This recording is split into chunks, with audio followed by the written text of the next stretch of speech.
Shalom, Bracha, and welcome once again to Mitzvah Study, Mitzvah of the Week, a division of Parasha Study Plus and Tanakh Study. This week, we have a double header, Parasha Aharei Mot Kedoshim, and we went a little crazy with two types of mitzvot, but they are very much connected. So, lo lahashchit pe'at hazakan ve'harosh, to not destroy the corners of one's head and beard through shaving, and also not to get a tattoo. V'lav ketovet ka'ka. That's what it says in the Torah, to not get a tattoo. So we will now delve into these mitzvot and see what the Torah has to offer for us. So first of all, this is in Vayikra, Perek Yod Tet, Pesukim Kav Zayin and Kav Het. So interestingly, the first two mitzvot that we have are placed in the same pasuk. Lo takifu pe'at roshchem, velo tashchit et pe'at zekanecha.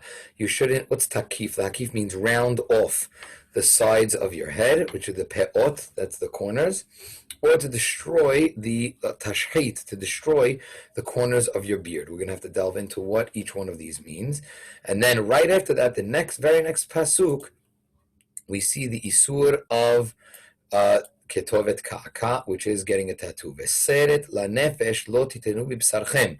You can't make an incision or a cut, a large gash, as it here says in the English, for a person who has passed away. Uchtovet ka'aka, and also you can't make a permanent mark on yourself for the same reason, to commemorate the deceased. Lo titenu bachem, don't place onto yourself. Ani Hashem, I am Hashem, to indicate that it's an increasingly a very important law. And also, as we've seen, also Ani Hashem means that sometimes people can do this in secret, but HaKadosh Baruch Hu still knows.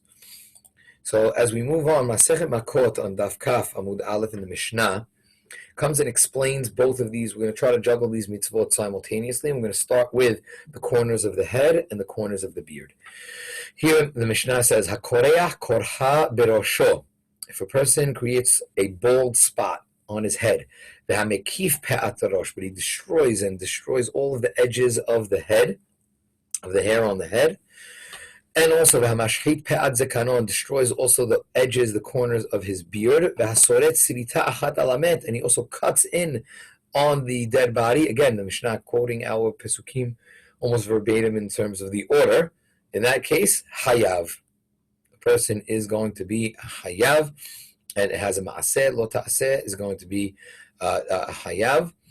Sarat sirita achat al hamisha metim, but if a person rips into his flesh one rip on 5 different dead people, or hamesh sritot al met ehad, or 5 rips on one, hayav al kol ahat ve'ahat. He is going to be liable to receive the makot on all of these cuts. So we see that the Torah was very strict, Torah Sheba'al Peh, where you're going to be hayav, and here it's talking about hayav makot on any of these sins. So it's not just a suggestion of how to cut your hair or shave your beard, and also to make sure that you're not damaging yourself on the deceased, over the deceased. It is a mitzvah from the Torah that carries with it the isur of makot. And Masechet Makot also continues and now explains how many corners we have. Very nice. We've now mentioned it in the Torah, but what does that mean? What are the corners of the head? What are the corners of the beard? So firstly, the Masechet Makot says, Al harosh shetayim, ahat mikan ve'ahat mikan. The head has 2 corners. They're in the temple area, here, and on the other side over here. And then we're going to see a nice diagram later on about where and to which level it is. But there's only 2 corners of the head. Mikan u'mikan. Ve'al hazakan shetayim mikan u'shtayim mikan ve'ahat lemata. There's 2 on each side, 2 on one side of the face, 2 on the other side, and then 1 in the middle. We're going to see that I did not on purpose put any diagrams, because we're going to see that there's so many machlokot as to which 5 touch points are asur on the zakan. There's so many machlokot. What is meant by it? Is it the cheekbones, the bottom jaw bones, these tip bones, the safa, where the lips are, the back of the bottom part of the temples? We're going to see it's very difficult to point out where these 5 corners are, so we're going to end up being mahmir on everything. I figured I'd interject that now, even though we will see that on a later slide. And then also, we see, here I am going to float above the source. A very key point. What does it mean to destroy and to get rid of these corners? It has to be done with a blade, with a razor. Beta'ar. That's the word for a razor. Rabbi Eliezer Omer, afilu l'ketu b'melaqet o b'rehitni hayav. Rabbi Eliezer says, even if you took it out with, let's say, like a tweezer or a pulling device, that person is also going to be hayav. That's not going to be the halacha l'ma'aseh, but we want to just point it out now. And also, so it must be done with a blade in order to become hayav. Sefer HaChinuch in Mitzvah Resh Nun Aleph starts with now, so that's how we put the corners of the head and the beard together. Now let's go individually. Sefer HaChinuch talks about in Mitzvah Resh Nun Aleph, Shelo lahakif pe'at harosh, do not round out, right, shave off these temples. So that's going to be completely bald here with hair on top. The head of the hair of the head. Upirshu zechronam lebracha. Ha'inyan hu. What's the inyan of this mitzvah? She'asur liYisrael legaleach ulashvot se'arot rosho le'achorei ozno. You cannot clear out all of this hair that's on the temple so that it's bald on this bottom. And behind the ears and the forehead. The priests and the worshippers of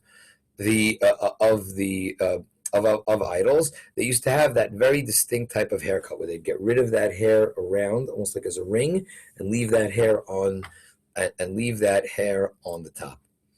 Let's see a small diagram about this as well, where we see that this is a little, well, we'll say, a little nice fine Jewish boy. We'll call him Yasaleh. And here we got the black is the hair. So some Hasidim have the custom, they leave the top of the hair bald and they grow out these peot. So you see Givul Elyon over here, which is the top. That's the line, the hair down from the hairline to around the ear. You have to leave hair on that area. And that's the Givul of the Rohav. How much? The whole temple has to be covered with hair. And how, so you cannot infringe on any of these borders. Similarly, which we'll talk about with the zakan, you can't go down below, you can't go above. Let's say I'm coming from the chin up. You cannot go too high above the ear. The shaded area is really what they want from you. Let's say for the whoever wants to be mahmir. You see in the black, that's ikar hadin. Ikar hadin is the midpoint of the ear, right above a few centimeters above the lobe. And you see that's where we always know, right to the bone. That's where the bone is, where the jaw connects to the temple. That's where a person has to leave it. That's really because if you go too high, you're not damaging the corners of the beard. That's damaging the corner of the head. So this black area is really what we're talking about. You can take a little pause and analyze. So Sefer HaChinuch then tells us, so what's the shoresh of this mitzvah? What's the inyan? What's the root? And very simply, the inyan is to stay very far away from avodah zarah. Kedei leharhik mimenu ulhashkiach miben einenu umikol ma'asenu kol inyan avodah zarah. In our look, in our dress, in our haircut, to take away everything, every even smell or reyach of avodah zarah, to stay far away from them. So even uba'ah azhara בפרשת מפורשת בדבר שיעשו לה בני אדם בגופותם. And this azhara, this warning, is coming out on something that we do on our bodies. So when a person can represent that on our bodies, it's done what? מפני שהיא למזכרת עוון תמיד, to remember to stay away from that sin always, because it's something that is kavua and said in the goof. This is how we get Jewish quote-unquote kosher haircuts, and therefore it's to always remind us never to do avodah zarah, to stay far away from them. Just a very interesting point that I wanted to share. Also, Sefer HaChinuch Mitzvah Resh Nun Aleph, the same mitzvah, says, "V'noheget b'kol makom kol zman b'zecharim." This applies only to men. It doesn't apply to women. Why not? They should also have to make sure not to cut off parts of their hair. There are some cultures, even in Judaism, that the women shave their entire head after they're married. How is that allowed? So ben giluho ben nitgalho peturot, whether it's the corners of their of the temple, of the head, or the beards, they do not have to. Why? Because there's a drasha in Kedoshim that says, Lo takifu pe'at rashechem, lo tashchit et pe'at zekanecha. These two concepts of getting rid of the hair of your head and getting rid of your beard are together in the pasuk. Kol sheyeshno bebal tashchit. Anyone that has the prohibition to get rid of their beard, that's the same person that has the prohibition of not getting rid of the hair on their temples. So you have to be included in the one with the beard in order to be obligated in the one with the head. And since women don't have hair on their faces, they don't have, again, a beard hair on their faces. They may have peach fuzz, etc., but they don't have a full-fledged beard that they have to shave every month. Then they are not obligated in keeping the mitzvah of pe'at harosh. Sefer HaChinuch just points out, and I thought it was great to share, that here, because sometimes when you're reading the Sefer HaChinuch, he puts little gems here that you would say, this is a klal in the Torah, and where would it be? So we have one of these gems here, where he says, Kol mitzvot lo ta'aseh shabbat Torah, meaning after he just explained why women don't have this warning, it says, Kol mitzvot lo ta'aseh, because it's a negative commandment, they should really be commanded on all of those negative commandments. Kol mitzvot lo ta'aseh shabbat Torah, all negative commandments that are in the Torah, echad anashim ve'echad nashim hayavin, men and women are equal in those. They must keep all of the negative commandments, except, and here's where he puts it in this mitzvah, so I wanted to share it, chutz mibal takif, which is us, do not get rid of the hair of your temple. Ubal tashchit, also the peot of the zakan. Ubal tetameh lametim. If you're a female kohen, right, your father is a kohen and you're a woman, you do not have the isur of going into a cemetery and visit. You are allowed to be metameh to a met. We're not talking about customs now. Many customs, again, the original custom in Halab was that women never even attended funerals.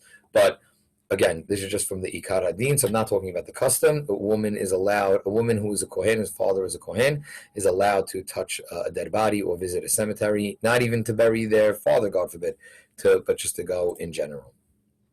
Okay, so Sefer HaChinuch then moves on to what about the corners of the beard? And he says, as we mentioned, how many corners of the head were there? 2, the temples. How many of the beard? 5 on the face.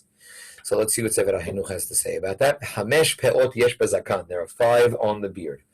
Ubechol achat yesh ba chiyuv malkut. Each and every one of them carries with them the transgression, the punishment of lashes, malkut, as we mentioned. That's what it said when it said in the Mishnah that you're hayav. Afilu netalan kulan ke'achat. Even if you took all of them, guy warns you, says, don't do it. And you're like, I'll do it. And you take it all off in one swoop. You still are going to get 5 sets of lashes on each and every one. And he had to be warned. Ve'eluhen, these are lehi ha'elyon, the upper jawbone. Ve'atachton miyami, and the upper and lower jawbone from the right. Ve'ha'elyon ve'atachton misemol, the upper and lower jawbone from the left. Those are 4. Ve'shibot hazakan, which usually traditionally is the chin. Well, now where is that? Is that here? Is that here under here? Is that the corners from the top? From here under the nose? Where does it mean that it's right, that it's the place where it connects to the to the beard? You can draw that line anywhere. So we're going to have to see that later on. I gave away the answer a little bit, but we're going to have to see that. So bottom line, 5 points, and you're going to be hayav malkut lashes on all 5 of the points that a person shaves. What's the shoresh of this mitzvah? Same exact shoresh, root, as the prohibition of shaving off the hair of our temples.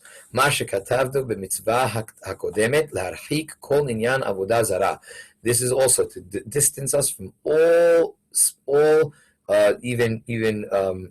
residue of avodah zarah. Distance ourselves from them.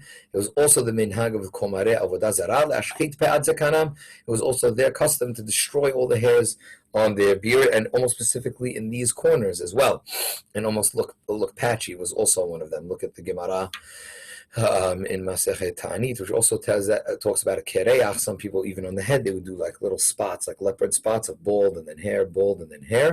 Again, this on the beard is also inappropriate, and again, the root is to distance ourselves from avodah zarah. The Sefer HaChinuch also then highlights for us also the only isur of getting rid of the hair on the beard in these corners. She'en ha'chiyuv ela begiluach shel ta'ar. Only shaving with a blade. We do not shave with blades. We shave with electric razors, and therefore electric razors act as a scissor. They have a cutting motion where they have two blades that are going together. It's not a raw blade that just goes straight, smoothly, direct contact with the skin and goes up. There's a cutting motion that spins within the blade. Shneimar lo tashchit, right? Where do we get that? That from the ta'ar, do not destroy. It doesn't say, right, lo ligzoz. It doesn't say lo lahtoch. It says lo tashchit, destroy, and that is ze davka, ze bo hashchata davka v'zehu ta'ar. This is done with a blade. Just a little food for thought on modern day halacha. There's a lot of literature written about how certain shavers are not allowed. Many rabbis say stay away from the Phillips brand because they use a lift and cut system. But even in the lift and cut system, where there's two blades, one lifts it up and the other one cuts it, many rabbis say that even that is also a scissor action. That's the whole point. One is lifting and the other one is cutting. Meaning if I took out the lift and cut, you're taking out what's lifting it, but then you're still cutting. You're left with the razor. So there are many rabbis who say, take out the lift and cut system. I think you can even look on YouTube. There are videos of how to remove the lift and cut system. I'm obviously a proponent of that. I think it's fine even without that because you're taking that out, but then that means you just left it behind for the blade. So all the lift and cut does is get a larger portion of the hair, but it's still using the scissor motion, in my opinion. So electric shavers, mutar. Blades are asur, ta'ar, because it destroys the zakan. Here, Shulchan Aruch Yoreh De'ah Siman Kof Pe Aleph 181, which we said we would get to. Seif Yod. Eno Hayav Al Hashchatat Be'al Zakan Ela B'Ta'ar Aval B'Misparayim. But scissors are allowed. Razor not allowed. Scissors allowed. Mutar Afilu Ke'en Ta'ar. And it's even allowed. Let's say there are scissors that technologically became advanced that could get to that they cut almost as well. Ke'en Ta'ar. It's mutar. So you see black on white in Shulchan Aruch, even if you wanted to say that certain scissors, certain motions of, let's say, even the electric shaver, or things that types of scissors that would cut really, really close. It's mutar according to Peshat Maran, afilu ke'en ta'ar. The Rama over here seems to be strict, and again says that we should not use something that is even ke'en ta'ar. He says, "Mikom makom nizharim כשמסתפרים במספריים שיעשה היקף הגילוח בחלק העליון מן המספרות ולא התחתון, פן יעשה הכל עם חלק התחתון והווה כתער." Again, you try to make sure that both pieces of the mispara are using so that it's not ke'en ta'ar. And then we said, mihu nireh de tahat hagaron, underneath the throat, en lahush bazeh. This is where we get the custom where people following the Ramah that they can use a razor underneath their face for the neck. So you have on what to rely on. Here it is from Hagaha in the Ramah. Again, what we're going to say that to be strict right underneath your chin is also going to be, according to many opinions, is actually part of the zakan, the last of the five corners. So we're still going to have to be careful with that. But again, these bottom parts of the neck are allowed to be used with a razor. And here's your source, Siman Kuf Pe Aleph with the Ramah. Shulchan Aruch says now the following, and this is what I alluded to before. This is in the very next seif. So we're in Yoreh De'ah Siman 181, seif 11. Pe'ot hazakan hem hamisha. There are five corners of the beard. Ve'rabu bahem hade'ot. Right? There are so many different opinions as to what these five are. Lefichach, listen to Maran. Yereh shamayim, the person who is God-fearing. Yatsa et kulam. Ve'lo ya'abir ta'ar al kol zekano kelal.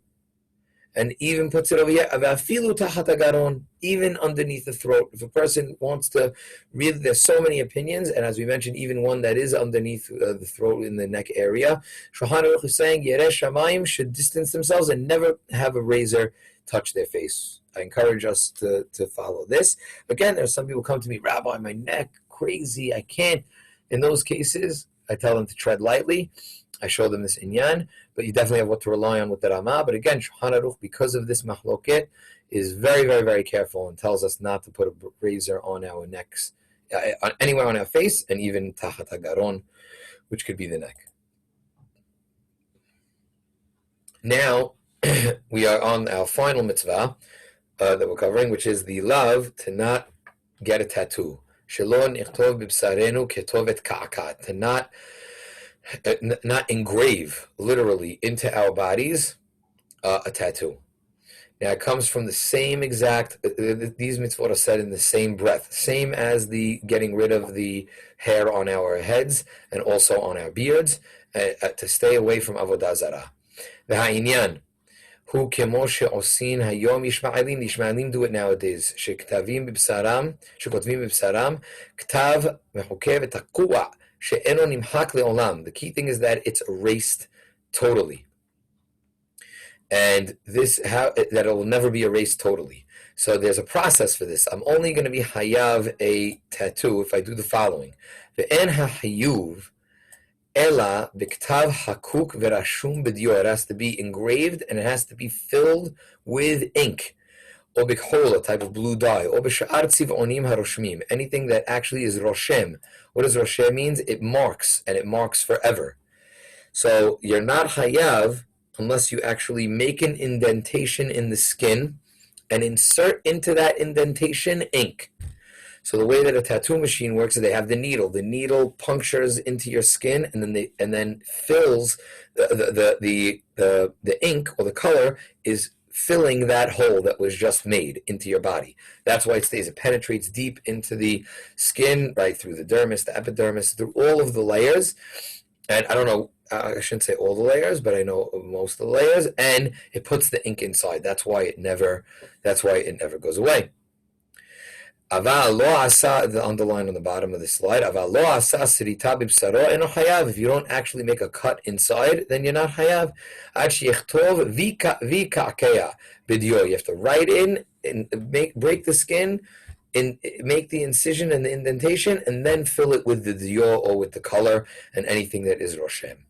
So bottom line, why is this important? Because some kids, they get, let's say, like a non-permanent tattoo that you get from, let's say, like Kids in Action, right? Here's the plug. Or let's say you get from like those machines you put a quarter in, you get a tattoo. Okay, they put water in, they put on the tattoo. Comes off in the bath that night or a few days after, and that's fine. People would say regarding getting hennas, so I'm not the biggest fan because it definitely looks like a real tattoo and it stays on for a while. However, we can rely on, since people know that there is such thing as a henna tattoo, even with this deoraita, and they know it, then a person can be able to get it. But again, we want to stay far away from any of these ma'asim.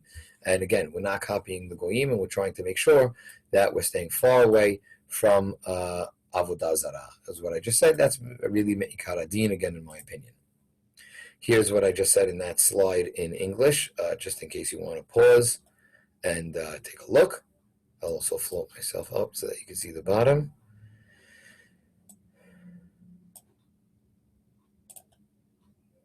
And then finally, just reiterating what's the shortish of this mitzvah. Shoshei mitzvah ma shekatavnu behakafat harosh ubehashchatat hazakan shehi laharchakat kol inyanei avodah zarah megufenu ומבין ומבין עינינו. וגם זה מן השורש הזה בעצמו, שיהיה מנהג הגויים שרושמים עצמם לעבודה זרה שלהם, כלומר שהוא העבד נמכר לה ומרשם לעבודתם. What does that mean? That they're a slave, and what they used to do, sometimes you see that people have this a tattoo and it says Yeshu all on it, or it says their God, or it says pictures of them. And it's a label that they're permanently with avodah zarah. And since they do that, we do not do that, and we stay far away from avodah zarah in the same way. And that is the reason why we do not receive tattoos. That's it for this week. Hope you enjoyed. Again, we want to stay far away from avodah zarah and get the appropriate haircuts and never get a tattoo. Next week, we will come to you with another mitzvah. Shabbat shalom and kol tuv.